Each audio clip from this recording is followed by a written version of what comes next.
بسم الله الرحمن الرحيم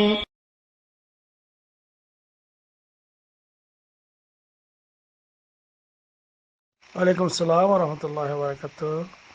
রিয়াদ থেকে আব্বাসউদ্দিন ভাই জানতে চেয়েছেন যে আমি আত্মীয়দের টাকা হাওলাত দিয়েছি, তারা যদি 1 বছরেও টাকা ফেরত না দেয় তাহলে ওই টাকার যাকাত কি আমাকেই দিতে হবে?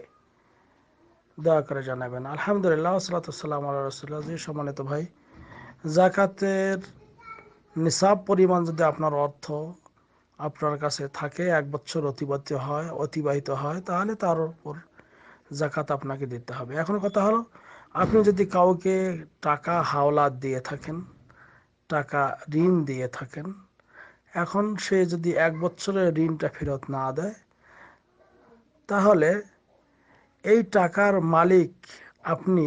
কিন্তু যদি এখানে দুটি কথা, একটি হলো যদি আপনার পরিপূর্ণ ইয়াকিন এবং বিশ্বাস থাকে যে এই টাকাটা আমাকে ফেরত দেবে, তাহলে আপনি প্রতি বছর আপনার ওই টাকার জাকাতও আপনাকে আদায় করতে হবে। কিন্তু যদি এমন আশঙ্কা হয় যে যে টাকা হাওলাত দিয়েছেন পাওয়ার সম্ভাবনা নেই, অনেক বছর পর যদি এই টাকাটা আবার পেয়ে যান তাহলে শুধু 1 বছরের জাকাত আদায় করলেই আপনার আদায় হয়ে যাবে ইনশাআল্লাহ।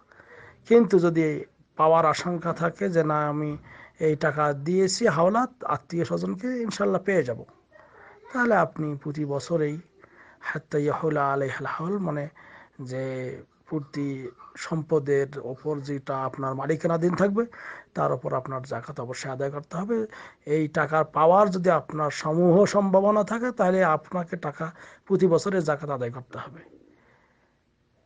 আর যদি এই যে এই বছর এখনো টাকা দিতেছে না, পরের বছর দেবে 2 বছর পর, পরে যদি 2 বছরের টাকা যখন পাবেন একসঙ্গে 2 বছরের টাকার জাকাত একসঙ্গে আদায় করে দিলে সেটাও জায়েজ।